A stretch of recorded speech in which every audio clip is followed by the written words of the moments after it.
Good morning, everybody. Welcome to Missio Church Online. If this is your first time with us, I just want to say thank you for being with us. We're glad you're here. And if you'd like to know more about us, then go ahead and click the link below and that'll take you to our website. And you can read all about who we are and what we're about. You know, we exist as a church to love God, love people, and to awaken a movement of Jesus in this city.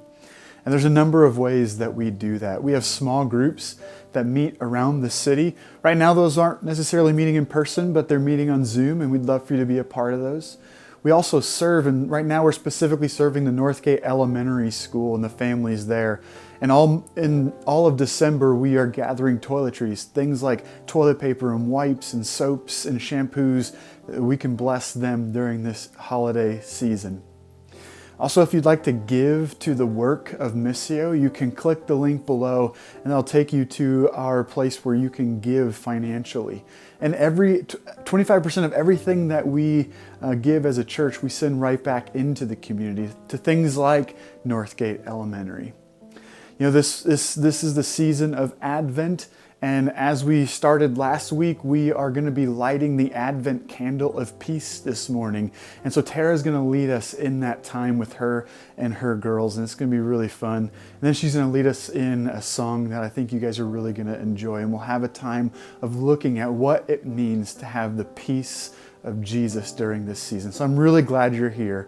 And as we get started, just enjoy this time of trivia before we get our worship started. So thank you, and I'm glad that you're here this morning.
everybody, it's Tara, and this morning we are lighting the candle that represents peace.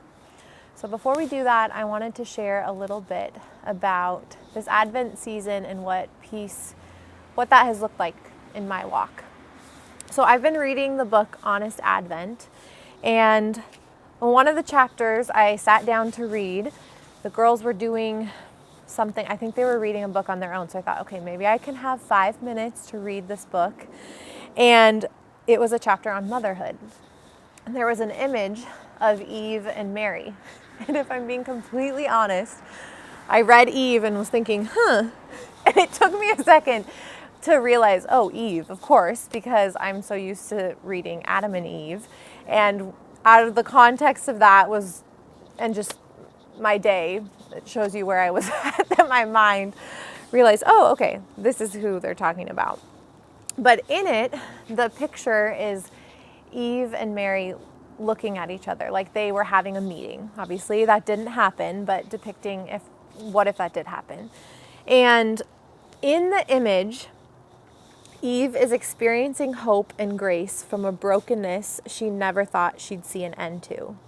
So her face also kind of looks like a mother looking into Mary's eyes, and with the anticipation of what could come, but also the difficulty of what could come as she brings this child into the world. And what really struck me that I've never thought about before and that was shared in this book, was about how we think of Eve and we think about what she did and the sin, but we don't ever really think, or at least I had never thought about, how she was the first one to experience things that she couldn't ask someone in regards to motherhood. She couldn't ask someone for advice or go read a blog, and just the first time, the experience that she had, and how that also is the same with Mary and her experience.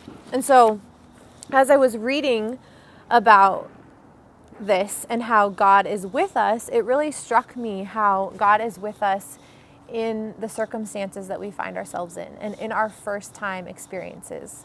The first time experiences that can be really difficult. And I know that everyone this year has experienced different challenges, but I was just so encouraged, and it brought me a lot of peace thinking about how God is with us in those circumstances. And I just want to read a little bit more that I want to encourage you with.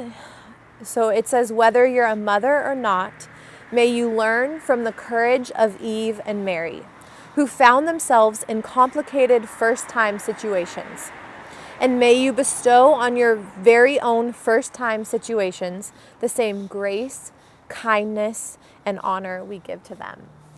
And that has been something that I've just been thinking about and brought me a lot of peace in this Advent season, as we are all experiencing difficult things for the first time. So as we light this candle of peace, I want to encourage you with that as you'll hear in the song, Hallelujah, God is with us, that He is with you in those circumstances. He is with you in the challenges. So let's continue to worship.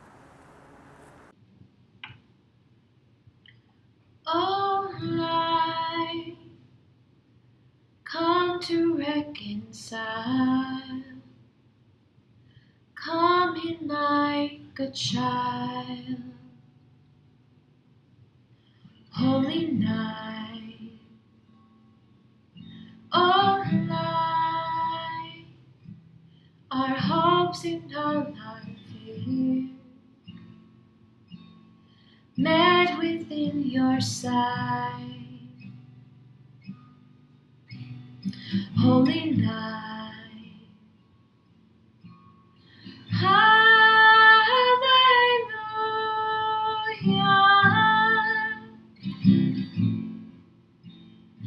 God is with us.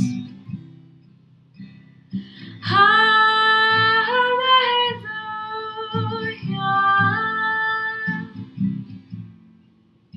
our light has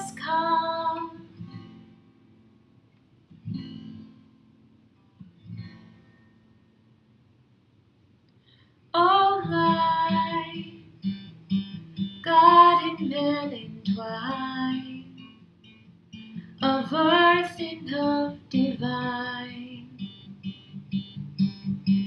Holy night, all light, mending fractured earth. The soul now felt its worth. Holy night, hallelujah.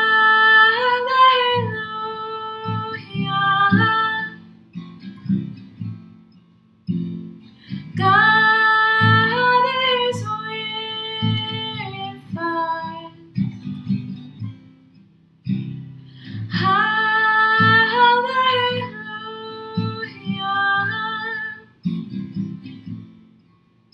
Our light has come. Our light has come. Our light has come.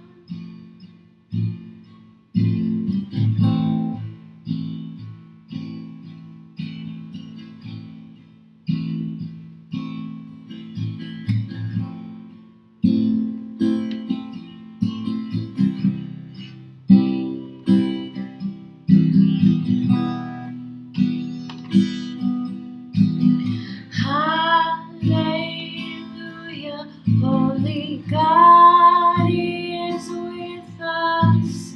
Love is always born within. Hallelujah, light will chase and find us. Love is facing us again. Oh, hallelujah, holy God is with us. Love is always born within. Oh, hallelujah, light will chase and find us. Love is facing us again. Hallelujah.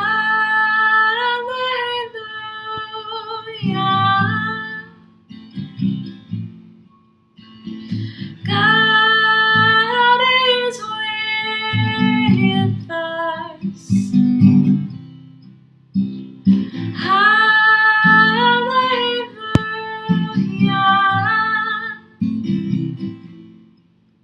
Our light has come.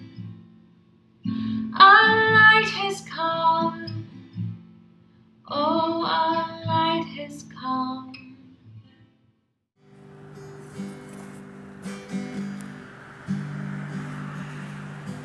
Silent night, holy night, all is calm, all is bright, round yon virgin mother and child. Holy infant, so tender and mild, sleep in heavenly peace. Sleep in heavenly peace. Silent night, holy night, shepherds quake at the sight. Glory stream from heaven afar. heavenly host sing hallelujah. Christ the Savior is born.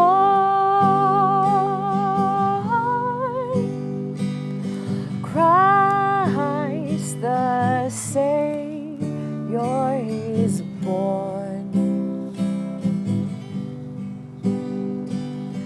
Silent night, holy night, Son of God, love's pure light, radiant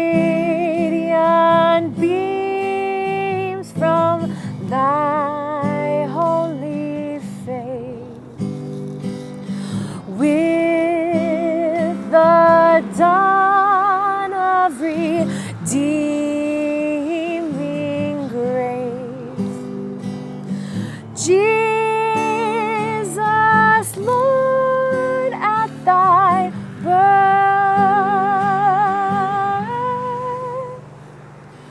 Jesus, Lord, at thy birth.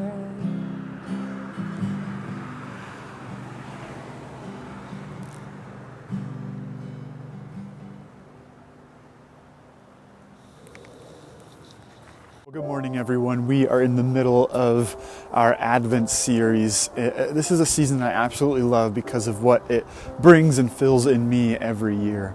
And I'm excited to be talking about peace this morning because peace, to a lot of us, is this idea of the absence of conflict or challenge. That in order for us to experience peace, there has to be a sense of the calming of my life. So no hardship, no pain, no opposition to me or my beliefs. And we think that the world at peace must be free of conflict, of division, of hatred, and the like.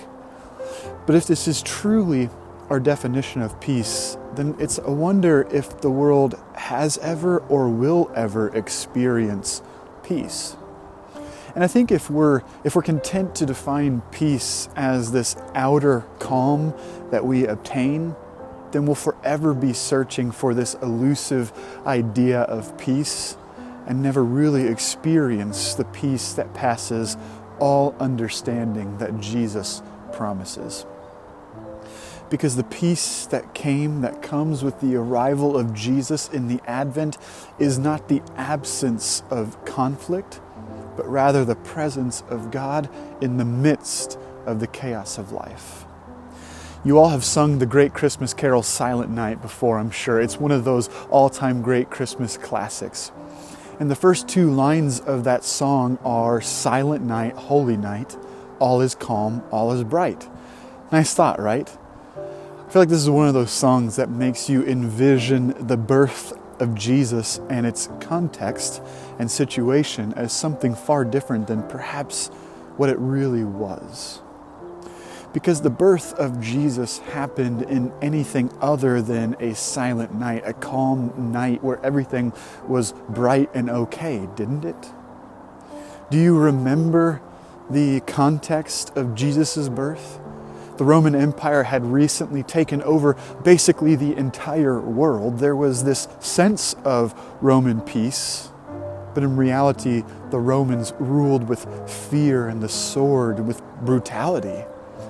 They would send these Roman governors to rule over the different regions of the empire, which included having a governor who was ruling over the Jews in Israel.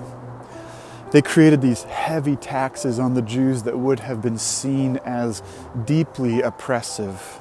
And then to make matters worse, they then appointed Jews as tax collectors over the other Jews, which created this deep hatred and divide within the Jewish people. And that divide, it continued to spread even further as this Roman rule over Israel created kind of four major divisions of the people's response to that Roman rule. And so the first people you had were the Sadducees, who were the religious and social rulers in Judaism who accepted the Roman rule. And since they were the wealthy aristocrats among the Jews, they used that position and power, bolstered then by their partnership with the Roman governor and his soldiers, to maintain control over their fellow Jews, while themselves enjoying non-Jewish lifestyles and the perks of Roman excess. And the second group that was created were called the Pharisees, who were generally just ordinary men, but these men believed that they were religiously and spiritually superior to the common folk because they held more strictly to all of the laws of Judaism, and then they made sure to point out when everyone else was failing to uphold those laws. So that's the second group of people. The third group of people were the Essenes, who rejected Roman rule, but they chose to separate themselves from everybody else, moving into these secluded desert areas to preserve their religious integrity. And then the final group were the Zealots, who also rejected Roman rule, but they believed that they needed to resort to violence to protect their religious integrity. And so you have all of these different groups, along with all of the mainstream Jews who were ruled by a Jewish king named Herod, who, yes, was king in Israel, but was still under the Roman rule of that Roman governor in Israel. And so almost immediately upon hearing that Jesus, the Messiah, had been born, in Matthew chapter 2 says that Herod and all Jerusalem with him became deeply disturbed. And I think they were disturbed because they knew that the Messiah would cause Herod and the Sadducees and the Pharisees to lose the power that they were hungry to maintain. And so Herod begins looking for a way to kill baby Jesus. And so you have, at the time of Jesus' arrival, you have division, you have hatred, you have abuse of power, you have hypocrisy of leaders, you have oppression through coercive leadership, you have brutality. See, all was not calm. The context of Jesus' arrival on earth was met with almost immediate resistance and then came in a time of deep trouble and division. But see, if this is the reality and context of the coming of Jesus, then how can we sing things like Silent Night, Holy Night, all is calm, all is bright? Where is the peace that Jesus brought that we are supposed to experience because of his arrival? Well, I think real peace is not the absence of chaos. It's the presence of Jesus in the midst of chaos. See, we sometimes mistake peace to mean an outer calm around me. But life with Jesus never promises a life of calmness around you. In fact, more often than not, the Bible teaches that we will experience hardship and challenges and chaos and pain in different seasons of our life, just like everyone else does. And no, not that every single moment of our life will be that way. And we're going to certainly have seasons of incredible calm around us. But see, when we mistake an outward calm around us as the presence of peace within us, then when chaos unfolds around us, we feel as though the peace of Christ has been taken from us. But the peace that Jesus brought is not a feeling or an emotion that comes and goes.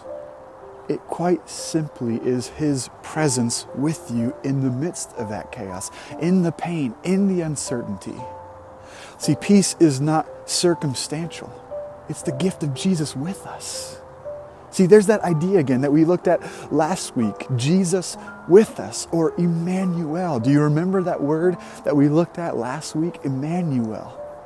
See, that's what the season of Advent is all about. Jesus with us. It's the incarnation. Jesus doesn't promise that all of our pains and frustrations will be removed because of him, but what he does promise is that while we are walking through the chaos, he is walking right there with us. See, Jesus makes it possible for us to live in the deeply painful and disorienting seasons of life and still be people of profound and undeniable peace.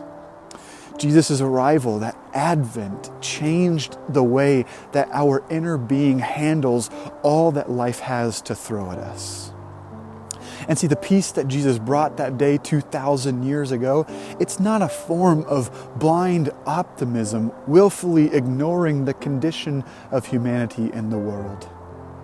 It's actually one of the greatest gifts that Jesus has ever given to humanity, the ability to walk with confidence, knowing that Jesus hasn't ignored our suffering or pain, but instead has stepped into the very truth of our story, grabbing us by the hand to lead us through. Do you remember as a child the feeling of being scared, of being in perhaps some very real danger, and then you grab onto your mom or your dad's hand, or maybe it was your sibling or some other trusted adult like a grandparent? Do you remember those moments? The circumstance of your fear probably didn't evaporate just simply because you grabbed onto your parent's hand, but rather the fear and the uncertainty turned to peace because you trusted my mom, my dad, my grandparents, my sister, my brother, whoever it is, they've got me. They're here with me. It was a couple of years ago, we were down at my parents' house in Oregon, and they managed this camp in the middle of the forest, which we love to go to because we get away from all of the noise and the pace of life and just get to be out in nature when we're there. And so this camp has over 250 acres of land that is used for all sorts of things, from ropes courses to band camps and Christian camps and all these different things that take place at this camp. It's a really great camp. There are trails everywhere. And so naturally, my parents have this four-wheeler that the kids love to speed around on and go through the forest on. Well, this particular year, my parents had this older four-wheeler that I guess was having some trouble starting. And so we would always put the choke all the way up to get it started, which if you know anything about engines, then putting that choke all the way up, it keeps the engine revving at high RPMs so that the engine has a chance to get warm and to stay on by itself. And so I remember one morning, Jade, my middle daughter, wanted to go for a ride on the four-wheeler with me. And so we put that choke all the way up and we started that thing up, and I mean, we took off, failing though to turn the choke back down. And so we took this trail that we had been on probably 1,000 times before, which isn't this terribly narrow or unsafe trail or anything like that, but there is a drop-off on one side that's a fairly far drop-off and goes into a stream. And so as we were going on this trail, we saw that there was a tree that had fallen across the trail. And so I drove all the way up to it to see if we could get around it because all the good trails were beyond that tree. And we couldn't get around it. So I put the four-wheeler in reverse, which was then going in the direction of the cliff into the stream. And since I hadn't turned the choke down, as soon as I let my foot off the brake, the four-wheeler started kicking and heading backwards straight for that cliff. I didn't really have time to adjust anything as we started going backward over the cliff. And so instinctively, I grabbed Jade with one arm and stood on the four-wheeler and jumped off with my greatest Ethan Hunt from Mission Impossible impersonation as I could, as the four-wheeler started flipping down the hill and into the stream. It was a really terrifying moment for me, and I remember Jade being really scared in that moment as well. But I wanted to ask her this week what she remembered from that experience that was several years ago. And so these are the words that she said to me, and I didn't prompt her what to say before I asked her this question. And so she tells me, I was really terrified. I was terrified. But then I remember you wrapping your arms around me, and I was really happy. And I was really glad that you were there. You know, of course, she was still afraid of the very real danger that we were in, but there was this odd sense of peace because she trusted that I would do whatever I could to keep her safe. See, when you experience those moments of falling, it's not that Jesus' peace has somehow missed you. Jesus is right there with you. He is Emmanuel, God with us as we fall.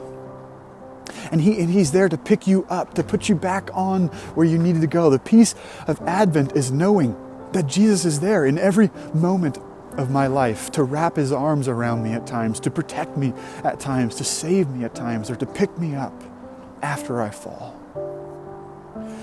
And yet the very real truth is that it can be hard for us to feel the presence of Jesus in those moments, to feel His peace, right? I remember some of those incredibly challenging moments in my life. Losing my brother, being in that fire, losing teammates after we moved here to start Missio. Those and many others have been so hard. And in the moment, it feels like you're grasping for peace but it's challenging to know that it's there because the chaos overwhelms. And see, sometimes we don't make it out of those moments unscathed, do we? See, we know what chaos feels like. And in the midst of that chaos, we often cry out, "Where is your peace, God?" You know, it makes that Philippians chapter 4, verse 7 passage so compelling. It's that passage that says, "And the peace of God, which surpasses all understanding, will guard your hearts and your minds in Christ Jesus."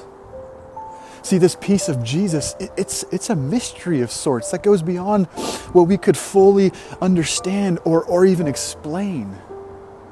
You know, I've often wondered if as a baby, did Jesus know that His life would be filled with such challenge and chaos and pain? Think about that for a moment. Jesus, who is the bringer of perfect peace, a peace that surpasses all understanding, did not live His life unscathed by the challenges of this world.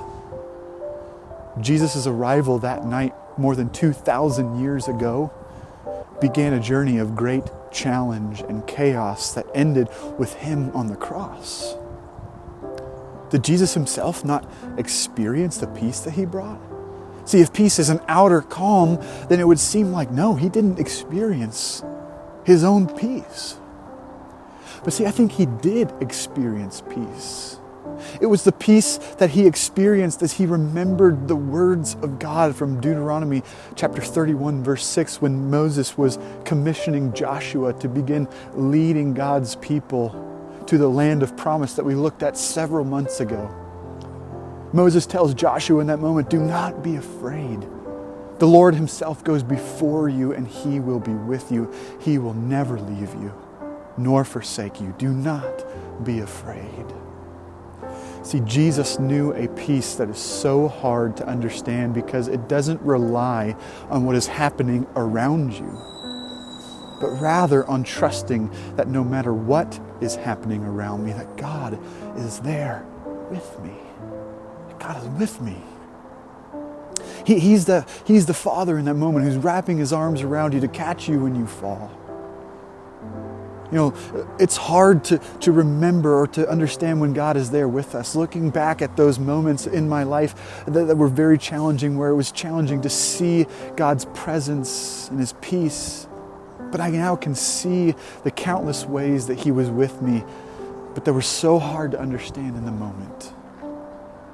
It's hard to feel peace in the moment, but as we look back to see God in our past, it helps us better understand what He is doing in our present.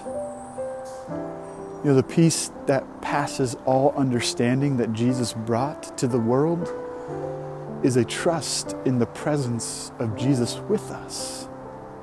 See, and the more that we trust that Jesus is with us, that Jesus conquered death and fear, that Jesus is stronger than we are, then I believe we start to live into this posture of a life of peace, no matter the circumstance.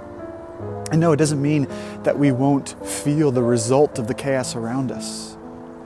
It just means that we get to respond to it in a way that leads us closer to Jesus, and then also that makes us become more aware of how to walk with others through their experiences of life, to be that peace with them and for them. See, the words from Silent Night, holy night, all is calm, all is bright, those aren't contradictory to the context of Jesus' arrival on earth. They are simply a depiction of what Jesus brought to the chaos of the world. He brings peace, he brings joy, he brings hope, he brings love.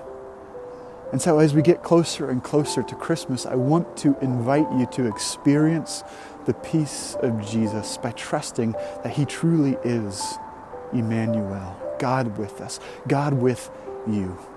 In whatever life is throwing your way right now, Jesus is peace, Emmanuel.